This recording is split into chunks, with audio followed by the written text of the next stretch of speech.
बघा मित्रांनो, हा प्रश्न कसा सॉल्व्ह करायचा आहे काळजीपूर्वक लक्ष द्या. 50,000 ही संख्या रोमन अंकात कशी लिहा. रोमन अंक तुम्हाला माहित पाहिजे. एक्स म्हणजे 10, बरोबर. ठीक आहे. एल म्हणजे 50, सी म्हणजे 100, डी म्हणजे 500, एम म्हणजे 1000 हे माहित पाहिजे. मग आता काय करायचं मित्रांनो, 50 म्हणजे एल ला जर 1000 ने गुणलं तर तुम्हाला काय मिळतं मित्रांनो, 50,000. म्हणजे एल म्हणजे किती आहेत, 50. 50 ला 1000 ने गुणलं 50,000 मिळते, बरोबर.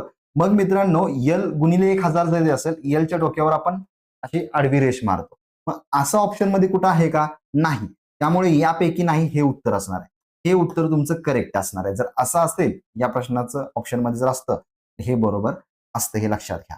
एलच्या डोक्यावर आडवी रेष म्हणजेच 1000, एल गुणिले 1000 हे लक्षात ठेवा मित्र.